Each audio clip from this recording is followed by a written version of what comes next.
Yesterday, we rolled out something on the website, TexasFootball.com.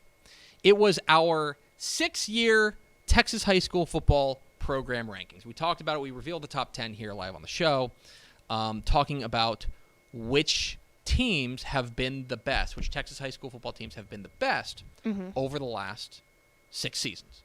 2016 to 2021. 2021, correct. 6 seasons. And we if you want to go back and watch the top 10 yesterday, it's on our YouTube page.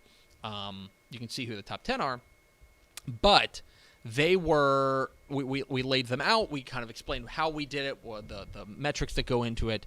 You know, essentially, the more you win, the better you are, right? I think that's kind of a loose way of saying it. So after digging through the numbers, you can go on TexasFootball.com and take them. There were some things that caught my eye about the Texas high school football program rankings. For one, I thought it was kind of remarkable how much stability there was at the top. Like, these things have kind of become crystallized in a lot of ways. In the top 10, you only had one change. Canadian dropped out. They lost their 2015 title. They dropped down to like 17 or something like that. Strawn jumped up into the top 10. Well, and Canadian got knocked out in the first round.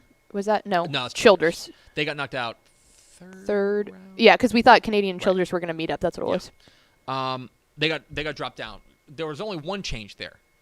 In the top 25, a couple more changes. Duncanville's into the top 25. Shiner's into the top 25. But overall, at the very top, there's not a whole lot of churn, which I think is interesting. If you're looking for the big storylines, they're kind of not at the top, right? Unsurprising, but if you take a look at the state champions from last year, they made a big leap. There's no real doubt about that. Most notably, the teams that I thought were really interesting. We mentioned yesterday, North Shore. North Shore moved up 2 spots despite losing a state championship in 2015. That's remarkable. Normally, anytime you cycle off a state championship, you are probably dropping. They found a way to move up. That's pretty impressive. Of note, Katy Peto's ineligible because they're only 4 years old. But the teams that made the big leaps after winning titles were Stephenville. They moved up 307 spots up to 97. And the other one was Lorena. Lorena snapped a 200 or a long title drought. They jumped up 185 spots to number 89. The other one was Westbrook, the 6-man ranks. Oh, okay. They jumped up 280 spots to 129. And that is actually... because they got on a heater, obviously, the past couple years. So they have. And the other thing about that, what's interesting, it could have even been better for them. But remember, they're a 4-loss team. They finished 11-4. They're the first 4-loss state champion, I want to say... I think it was figured out since 2013. Yeah, and they lost to 1, 2, and 3. Yeah, like 1, 2, 3, and 6 or something were their losses. And they were all, by the way, So that was particularly interesting to me that they moved up despite 4 losses. There are some teams that joined the rankings for the first time. Corpus Christi Veterans Memorial, the highest-ranked newcomer, at number 60. Corpus Christi Vets. Midlothian Heritage, number 95. Frisco Reedy at 307, and Gorman at 333. There's still 32 teams that played in 2021 that are ineligible.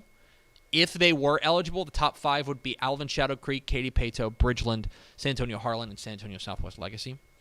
The biggest leaps, the biggest movers, Carrizo Springs went up 446 spots to number 647. All right. Quinlan Ford went 445. That doesn't surprise Lubbock me. Roosevelt also went 445, up 445. Frisco Liberty's up 410, and Tyler Chapel Hill is up 408. Again, you can kind of see how this works, that if you replace a bad 2015 with a great 2021, you're going to make that big jump. Because that's what it's going to take. It's not just having a great year in 2021. You also kind of have to cycle off a bad year in 2015. The teams that made the biggest drop, this is actually not surprising. I probably could have seen this coming. The biggest drop was George Ranch, who lost their 2015 title, and since then they've been, kind of middling. They're down 460 spots. Howe is down 444. Southland's down 422. North Mesquite's down 414, etc. The highest ranked 6A team was Westlake, same as last year. 5A, Toledo, same as last year. And Carthage in 4A, same as last year. A new top team in 3A, in Gunner. It was Canadian last year. Yep. In 2A, it was Mart, same as last year. And in 1A, it was Strawn, who edged Richland Springs for number 9 versus number 10. The highest-ranked teams, I find this interesting. I always like digging through this. The highest-ranked teams with the exact same resume. Okay. The exact same resume. Because it's kind of weird to think of these two teams as the exact same. But Van and Holland are the exact same program. Both ranked 79th. They're both 57 and 17 over their last 6 years with 4 10-win seasons. All right. The highest-ranked team without a state championship in the last 6 years? Any guess? Ooh. Let me give you a hint. They're 0-3 in title games. Duncanville, number 14. A boom. Yeah. Highest-ranked team without a title game appearance. This is tougher. Oh, man. So basically, it's a team. Lake Travis? Team that wins. Lake Travis made a title game in 2016. So they've still got one title game in 2016. Yeah. That was a good guess. I feel like that was a good guess, It is a good guess. Without making it. I don't know. Geronimo Navarro.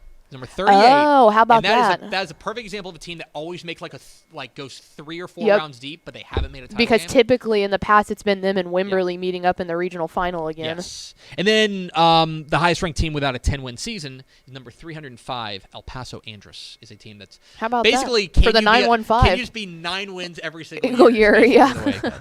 So anyway, there you go. There is some news and notes from the Texas high school football program rankings. You can find them all at texasfootball.com. All 1,202 teams that are eligible in the UIL ranked for what they've done in the last 6 seasons. Hey, thanks for watching this clip here on YouTube. If you like this kind of stuff and you want more of it, make sure you subscribe to our YouTube channel. And remember, you can watch us live every weekday at noon at texasfootball.com, Facebook, Twitch, or here on YouTube.